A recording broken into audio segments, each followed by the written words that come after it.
السلام عليكم أحبائي، لاباس عليكم؟ أموركم مزيانة؟ كلشي مزيان؟ نتمنى يا ربي تكونوا بألف ألف ألف خير. اليوم كيما تشوفوا غادي نتكلموا على أحداث جديدة من مسلسلكم الممتع والشيق والتشويقي والنار كذلك، المسلسل المغربي اللي هو غني عن التعريف إلى ذاك الحال. المسلسل اللي تنتظروه جل المغاربة كل اثنين وأربعاء.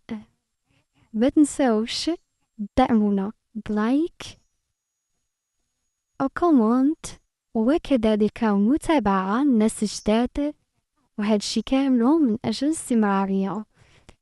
غنبداو مع آخر لقطة كانت في المسلسل، واللي هي انكشاف أمر عتيقة. أن عتيقة ما هو هذاك إلا اسم يعني مستعار، وهي ما عمرها ولات الهوية ديالهم. ديما كما تشوفو كانت تخبي لاكارت ناسيونال ديالها على نعمة فين ما طلبتو ليها تتعطيها أعذار تتنسيها. وراكم عارفين عتيقة تتمسكن حتى تمكن. ولو أن النية ديالها زوينة.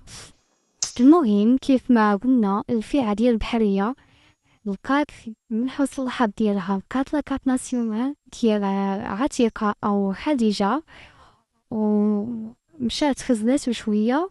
إيوا ما قدرتش دا الخبر فمها. إن فوا بات ليها نعمة قالت ليها أجي لنا، أجي تشوفي شكون اللي مدخلة معنا للدار. مدخلة معنا إنسانة اللي هي غريبة بزاف، وإنسانة اللي متتعرفي ليها حتى شي حاجة وانت غير نية. وشوفي هادي سميتها خديجة. حتى نعمة ما طلعتهاش، مشات ديريكتومون عند خديجة أو عتيقة. كيما تشوفوا في اللقطة بين ما هي كانت غادا عيطت لها خديجة، الأخرى تشوكات وقفات بلا ما تحس كأن هذاك الاسم ديالها. قالت ليها شكون؟ قالت لها سميتك خديجة. بدات تنكر سميتو، ولكن انفو وريتها على كارت ناسيونال صافي مثل الأمر الواقع. وقالت ليها لا كدا هادي واخا هكا ما تاقتش باش تعاود ليها القصة. نعمة ما تعاتقاتش معاها وخدمات الصرامة ديالها، خلات حنية موراها وخدمت الصرامة ديالها وجراتها كيما تشوفوا لمركز الشرطة. فعلا غادي يدخلوا عند المحقق وغادي ياخدوا الأقوال ديالها. ياخدوا أول شيء غادي ياخدوا لاكارت ناسيونال ديالها ويدخلوا للسيستم. غادي يدخلوا للسيستم وغادي يطلع ليهم عتيقة، عفوا خديجة غادي يطلع ليهم واش الدوسي ديالها نقي وما عندهاش سوابق عاتية. هنا فين غادي يقول ليها السيدة راه ما عندها حتى شي حاجة، على حقاش فين غادا تمشي عندهم نعمة غادي تقول ليهم اسيدي هاد السيدة انا درتيها غير خير. النهار الاول تلاقيت بيها ودخلتها لداري وزرت فيها، واليوم تنكتشف ان هي كدب عليه في الاسم ديالها وتهربات. النهار طلب فيها لاكارت ناسيونال ديك هي ما عنديش، وبالتالي مع مدة كاينه هاد الله راه مخبي علينا. هنا فين غادي يطمئنها البوليس غادي يقول ليها السيدة غتقولي انا خايفة. اولا غتقولي انا خايفة الى تكون يعني دايرة شي جريمة، هربة من شي حاجة وجاية مخبية عندي انا وليت خايفة منها. غادي تعرف بلا السيدة راه فعلا صافية، وكيما عرفتها بلا راها طيبة وما كاينش من هذاك الشيء اللي جا في راسها. غادا تسامح ليها عند الويل سميث، وغادا تخرج معاها وهي غادا نعمة. وغادا تتساءل شنو هو السبب اللي خلى عتيقة أو خديجة تكذب عليها النهار الأول. صافي غادي يوصلوا للدار وغادا تقول ليها الحقيقة ديالها كاملة. غتقول ليها انا راه انسانة اختي، كيما قلت لك اختي نعمة، انا راه انسانة نقية طيبة، ومثلا أدي حاد ونهار دخلت للدار دخلت بنية صافية، دخلت يعني ما مشيت نيتي باش نأذيك أولا نحطك في شي مشكل أولا حتى شي حاجة من هاد الشي. أنا دخلت غير باش نصدقها، وانتي درتي فيا هاد الخير اللي عمري غادا ننساه. وهاد القصة ديالي أنا راه بخيري وخميري، يعني في المدينة ديالي عندي محلات كريهم الناس وتنتحمس شهريا. ولكن واحد النهار جا اللي في غمضة عين قررت باش نخوي ونسمح في كل شي. وعلاش؟ لأن الزوج ديالي كيتعدى عليا. هنا غادي تجبد الجانب العاطفي والجانب الحنين، كما تنعرفوا أن نعمة عندها هكا وهكا، يعني كما تنقولوا سيف ذو حدين، عندها الجهة العاطفية ديالها اللي حنينة بزاف، وعندها كذلك الصرامة باش تخدم عقلها وتبعد على قلبها تلقايها إنسانة صارمة. هنا غادي تقول ليها اوكي صرت كبير ومرحبا بك من جديد في داري، صافي كملي عادي جدا. فعلا عتيقة أو خديجة غادا تكمل معاهم وغادا تبقى طيب في الكوزينة وتقابل ليها شغالات الدار، وتبيع وتشري على برا كما شفتوها البيع والشري اللي دارت، ولو انها تتعرض للنصب بزاف. وغادي هادوك اللي صبر ليها غادي يرجعوا ليها مرة واحدة أخرى، غادي يرجعوا وغادي يحاولوا نصبر ليها، ولكن غادي يجيو يدافعوا عليها الدراري ديال الدرب ديالهم، غادي يشوفوا هما غاديش يتقبلوا الأمر وغادي تنوض عندهم دابسة كبيرة تما حدا هاديك مصدر الرزق ديالها.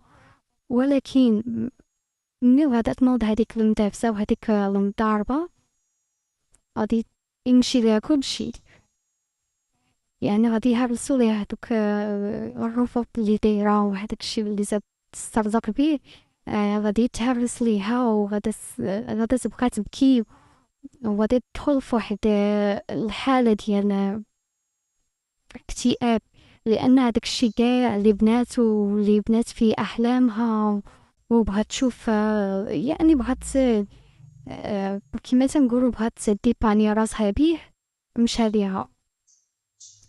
كما قلنا غادي تنكس واحد البيريود بحال ما هكاك، واحد البيريود اللي غادي تدوز نورمال. اي انسان تيتهرس او لا تيتكسر تيكون تيبني راسو تيتكسر، ضروري ياخد واحد الفترة باش يجمع هداك التفكير اللي تشتت ليه كان فعل هداك الحدث الخايب اللي وقع ليه، ومن بعد غادا تتعاود عاوتاني محاولة من جديد. ايوا ونعمة كيما تتشوفوا مسكينة من مشكلة المشكلة. كيف ما تعرفوا جميع ديما هذاك الانسان يعني الطيب الحنون اللي تيكون هز الهم لكل الناس اللي تيكونوا محيطين بيه، تيكون عطى راسو واحد شويه، ديما ما تيكونش عنده الزهر، ديما زهرو تيكون قليل. ايوا هي ديال النعمه. مسكينه اللي بقات في الزنقه تتبغي تعاونو تشوف من حال الناس اللي ضعف منها وحي تتقاتل هي مع الوقت.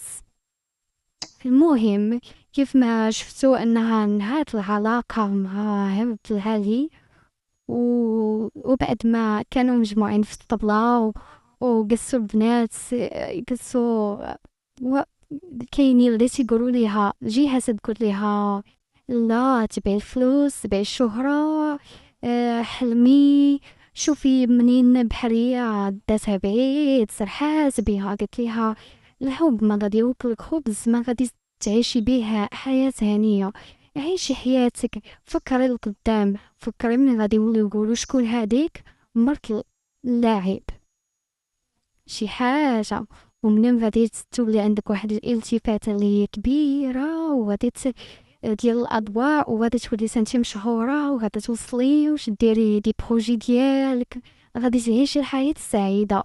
بينما عتيقة قالت ليها لا، تبعي قلبك، تبعي البلاصة اللي غادا ترتاحي فيها، تبعي الراحة. راه الغنى وهو غنى هذاك الهدوء النفسي، وهذيك العاطفة المشبعة، هذيك الراحة النفسية الكبيرة اللي غتلقاي مع الشخص اللي تتبغي، عكس واحد راهو مشهور وواصل ولكن نتي تحسي مجيتو حتى شي حاجة. نيرما بقات تتفكر شوية، قالت لهم اوكي. اتصلت بالسيد ودارت لقا بيه، ولكن خفت البنات، ما خلت ليها فين. خفت البنات كما شفتو بحرية، جمعت عليها البنات ولصقوها باش يمشيو معها الريس.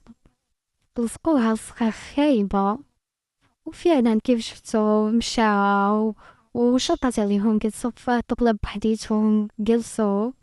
ولكن الخفة كيما قلت لكم ديال البحرية ديما خارجة عليهم.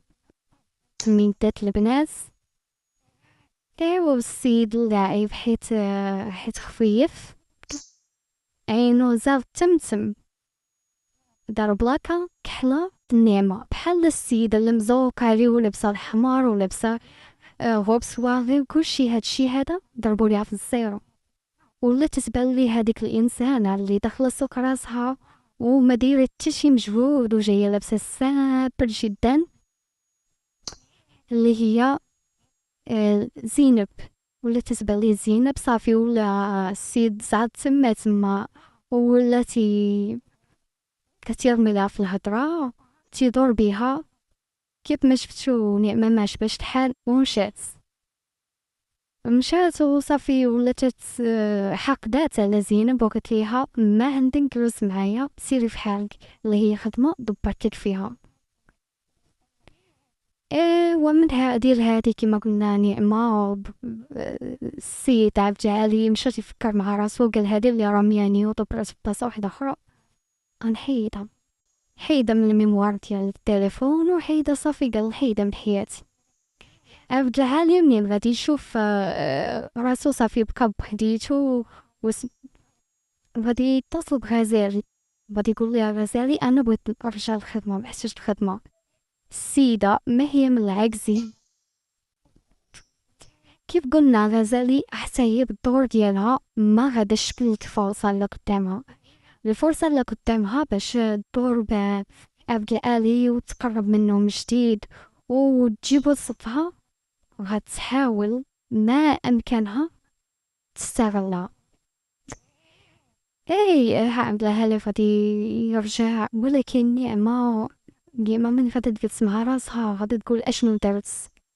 انا 10 ديال السنين مع عبد العالي، وبالتالي ضربت كلشي بالزيرو بلحظة. وعلى من؟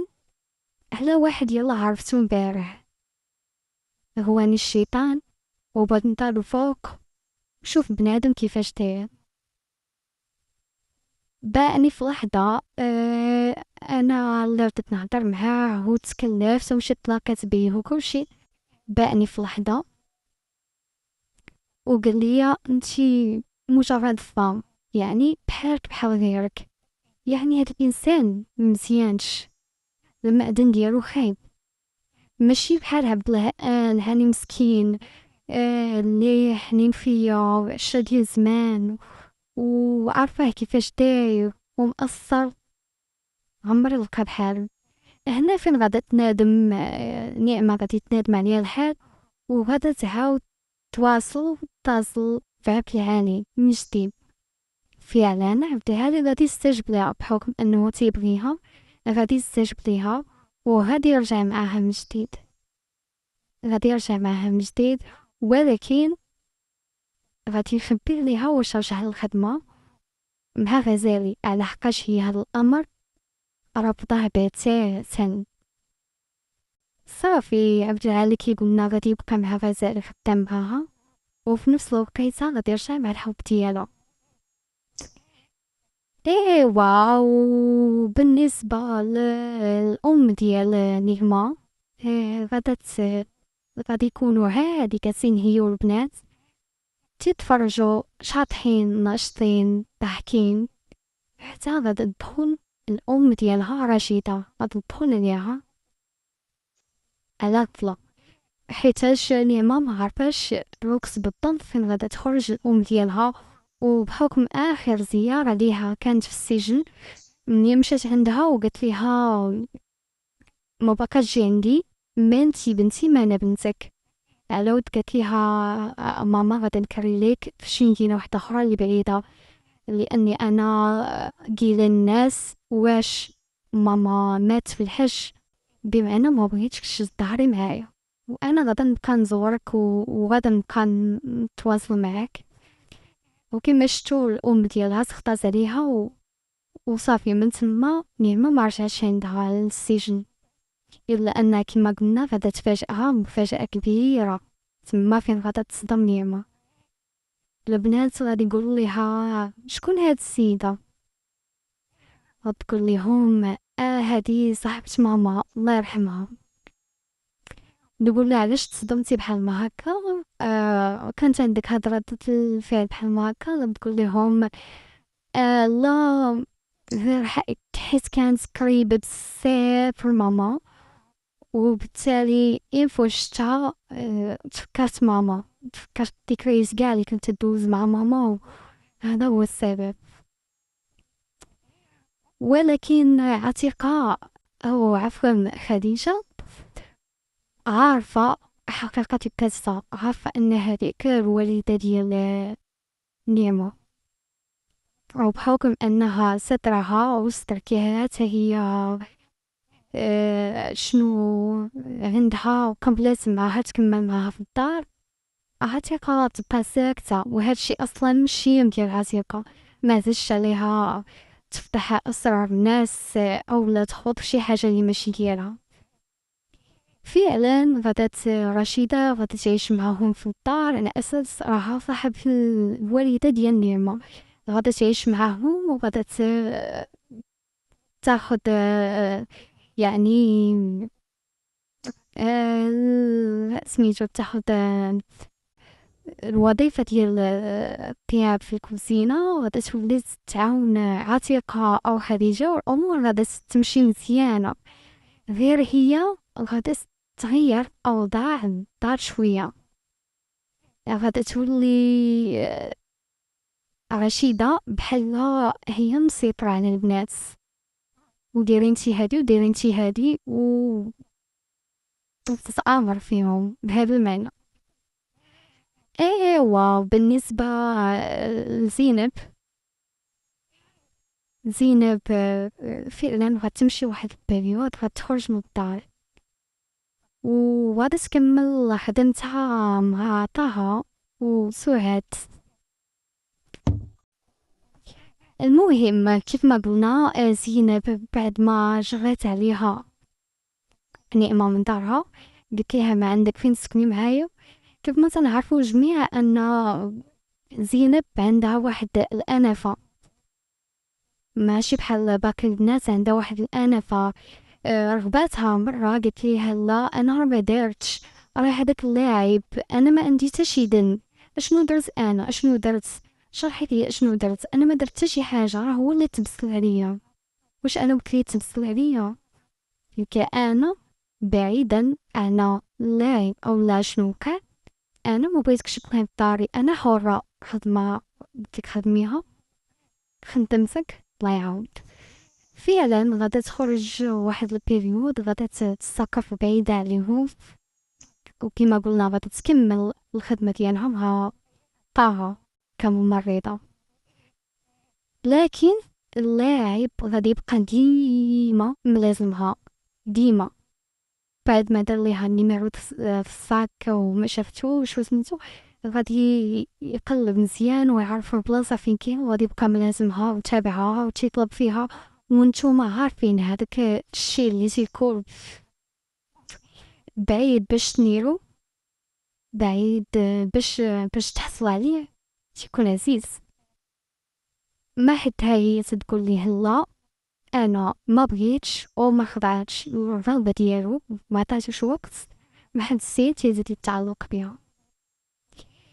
كيما قلنا زينب غادا تبقى ديما رافضه هذاك السيد، ولكن غادي تلقى راحتها مع السيد اللي خدامة معاه طه، بحكم زينب كانت مزوجة براجل اللي هو عاجل اللي مات. ديما تيبقى عندها واحد الشغف وبحكم ان باها تيعاملها خايب، بحال قلتي عندها هذاك الفراغ ديال الاب. فيعني غادي نلقاوها بانها ديما غادي تبقى مع طه، تشوفو شنو بقى مقابله، تعطيه دواء، تتعاود القصص، تدردش معاه مرة بزاف ديال الحوايج تقضي اغلب وقتها مع طه. فغتلقى راسها بان السيده ولات المشاعر ديالها تتمشي في اتجاه ديال طه، وطه كذلك غادي يرتاح ليها بزاف وغادي تغير النفسية ديالو للأحسن، ولو أنه طريح على الفراش ومتيتحركش وكدا. غادي تلاحظ مرات في واحد من السيد مني شتي هاد السيدة هادي، السيد مبقاش على طبيعته. السيد تحسن بزاف في الأول، غادي يعجبها الحال، غادي يعجبها الحال لحقاش غادي هي راجلها تتبغي وغادي تبغي تشوفو في أحسن الأحوال. ولكن ملي بدات تقرا وتحلل مع راسها واش راجلها تغير غير حيت شي يعني ولا تقضي معظم الوقت ديالو مع زينب، وتقول اش درت انا، دخلت وحده اللي ولات مقربه الراجل للدار. يعني فين سعاد غادي تبدا تغير بزاف من زينب، وهذا تولي تفكر اشنو ندير، واش نختار يعني راجل يبقى هكا فرحتو او نبعد عليا هاد السيدة هادي. مهم كما تشوفوا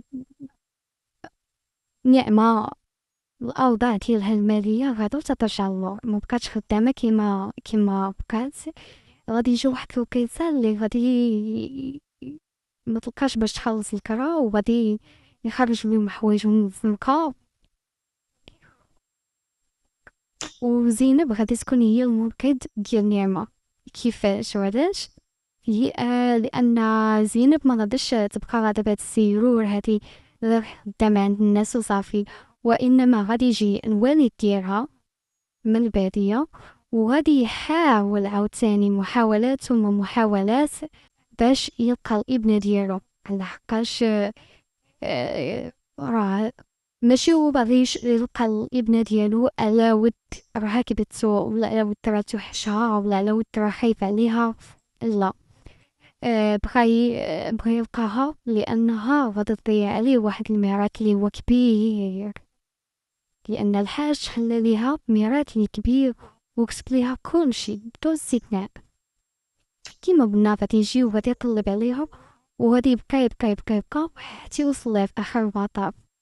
مني غادي يوصل ليها وغادي يشرح ليها وغادي يقول ليها بنتي علاش مشيتي وخليتي رزقك هالليكين وهالليكين وبالحاج كتب لي كلشي، وهادي غادي تفرح بزاف. واول وحدين غادي تفكر فيهم هي نعمة ولد الناس. علاش؟ لان نعمة هي اللي نقذتها من واحد خطر كبير ديال باش الناس في الشوارع والأزقة. صافي نعمة احتوتها ونقذتها من هذاك من هذيك السيرورة. وبالتالي زينب لأنها بنت الناس أصلا ما غاديش تنسى هذاك الخير ديال النعمة، وحتى هي غادي تعاونها ماديا.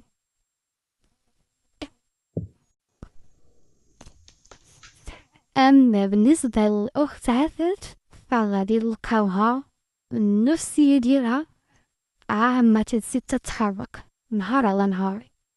فعلا الدري عندها وواخدة راحتها وما واخداش راحتها، لأن الدري كيف ما شفتو من بعد ما ردات الأم ديالو اللي هي فرح، ولا معظم الوقت تيكون غير عند فرح، وما حبستش هنا حتى السيد، يعني الأب ديالو كريم، حتى هو ولا تيمشي، حتى هو ولا لاصق في البيت عند فرح. وهادشي مجننها بزاف. السيدة دايرة معاها اتفاقية وبايعة ليا ولدها اللي هو ولدي ولا في الأصل ما تتسال فيه حتى شي حاجة، ولات جاية لقلب داري وواخدة الولد وواخدة معاه حتى الراجل. صافي عقلها كي قلنا غادي يولي مشوش بزاف وتتفكر ليل ونهار، ما عايشش مرتاحة، عكس فرح اللي مرتاحة بزاف وولدها في حضن ديالها. هنا فين غادي تولي تفكر عفاف أفكار جهنمية كيفاش ندير أنا نتخلص من السيدة. هاد الأمر يعني غير مطاق، ما نقدرش أنا نبقى غادا بحال ما هكا. أنا بغيت غير الولد، ما بغيتش حتى مو، خاصها تبعد من طريقي وخاصها وخاصها وخاصها وخاصها وخاصها. صافي السيدة غادا شو غادا تفكر باش تجيب ليها دواء غادا تقول ليها زعما دواء اللي يقدر ي... يعني يزيد ليك في الحليب ديالك، يتوفر يولي بوفرة في الجسم ديالك باش الدري ما يبقاش عنده حساس، وباش الدري تكون الصحة ديالو مزيانة. فعلا الاخرى غادا تحيط بيها، ولكن هذاك الدواء غادي يكون بحال قلتي باش السيدة تعيا شوية بشوية بصحتها.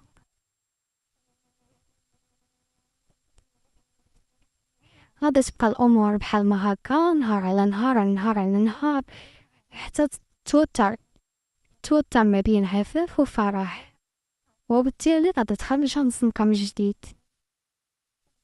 ولكن هاد المرة مغاداش تخرج بوحديتها.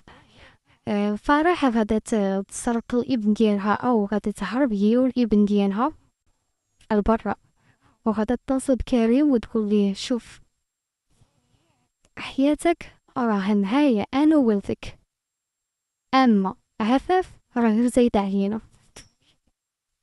بغيتي تختارني أنا ولدك اللي مقدرش تجيبولك عفاف، وهذا هو اللي عندك في الدنيا، وهادي.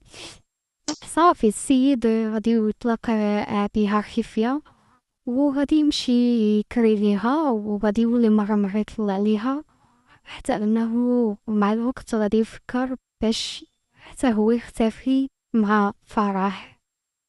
السيدة غادي تجيها واحد الهستيريا كبيرة، عفاف غادي تجيها واحد الهستيريا اللي كبيرة بزاف، وغادا تمشي تجن. علاش؟ لأن هذاك الأمل علاش عايشة في الحياة أو اللي وهمات به راسها بأنه الابن ديالها طار ما بين ليلة ونهار، طار وبقات غير هي بوحديتها.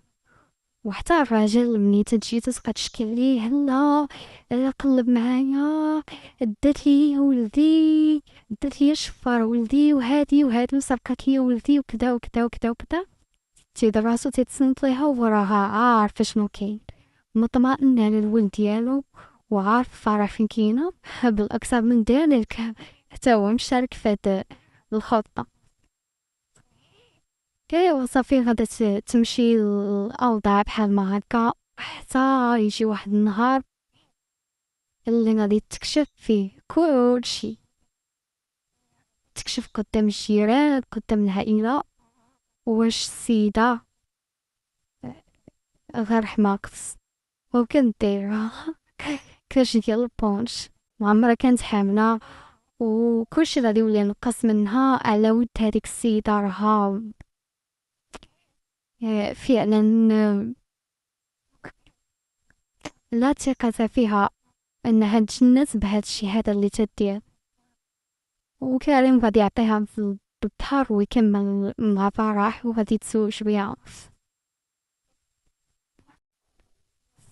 اما واحد اللقطة اللي يعني انتشرت بزاف وتبارطاجات بزاف عبر مواقع السوشيال ميديا والصفحات الخاصة بفنوا المشاهير.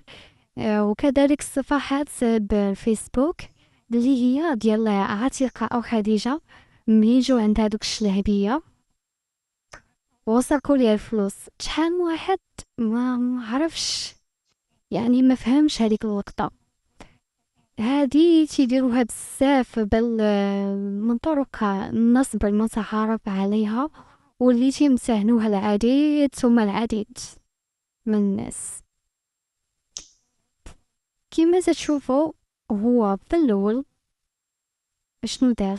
عيط على واحد الشخص آخر قال ليه فلان استجب ليا القحامة عند هاديك السيدة، عطاه 200 درهم.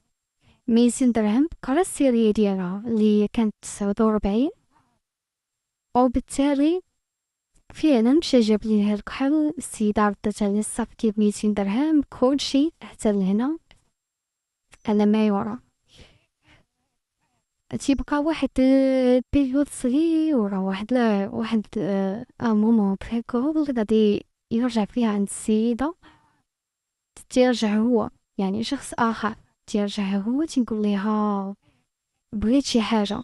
كيما دار لها هو قال لها أنا جاي، يعني جاها بواحد العفوية كبيرة، قال لها أنا يعني واحد الشخص اللي قدرات تاخد راحتها معاه وتثق فيه جاي بحال هو مبهم.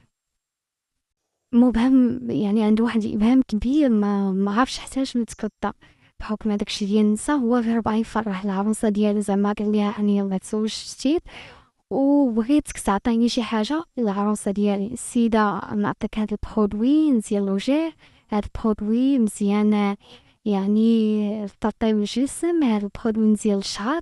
حتى جمعت لي هداك الشي. قال لي شحال عندي؟ قالت لي 30 درهم. عادي. السيد عطاها 50 درهم. من عطات لي 20 درهم قال لي شنو هادشي لالا، انا عطيتك 200 درهم. قلت ليه لا عطيتني 50 درهم. قال ليها انا فين الزربه، فين غادي الزربه؟ لا قال ليها انا يلا تيريت من لابونك ونورمالمون تيكونوا السيريات كاملهم وحده تبع الاخرى. ها هما عندي 200 درهم، 200 درهم عندي 200 درهم 47، 200 درهم 48، هذيك اللي عطاتك 49. السيدة هنا فين غادي يدخل ليها الباب الإقناع، قنعها. مشات جبدت فعلا قالت لي شحال قلتي لي؟ 49. إياه سيدي هاك اسمح لي. هي تولي تحاشم مع راسها تقول اش درت انا بحال كنت غادا ننصب على السيد وانا ماشي بالنية ديالي. هي تجيب كتر من شي حاجه، كتر من التاكيد، ما تتاكدش ليها فقط انها راه غلطه مع السيد، بالعكس تتاكد ليها راه غلطه مع السيد وكيفاش دير تجبر ليه الخاطر ديالي لانها شكاتي ولانها غلطات معاه. هنا فين تينفخوا عليه شغل باش عطاتك 50 درهم، يعني باش يرد 200 درهم كاملها. تيقول ليها عطيني فلوسي، انا ما بقيتش بالنفخه، زعما انتي راك ما خدمتيش معايا مزيان وما تستاهليش الشي من عندك، عطيني فلوسي نمشي فحالي. شفتو ولا تضرب فيه وسميتو. وبالتالي السيد تقريبا خسر عندها في الاول 13 درهم وزادها 50 درهم. هي المجموع هي 63 درهم. 63 درهم اللي خسر عندها، يعني دار ليها 200 درهم وخسر 63. باش السيد شحال رابح. هنا في الانسان دشا صراحة تنفعو الكاميرات وطرش عليهم، ولكن هما هادشي متزعموش يمشيو عند الناس اللي عندهم محلات ويمشيو عند الناس اللي عندهم كما قلنا كاميرات وتيحقروا على الناس البساط اللي بحال ما كنتي ترزقوا من الرصيف. والله ينجينا ونجيكم هذا مكان، وشكرا على الإنصات ديالكم والتلخيص على الحلقة، وتنتمنى يا ربي تكون وراكتكم هاد التلخيص هذا، وإلى اللقاء في أحداث جديدة مع مسلسلكم الشيق والجميل جدا. إلى ذاك الحال، إلى اللقاء.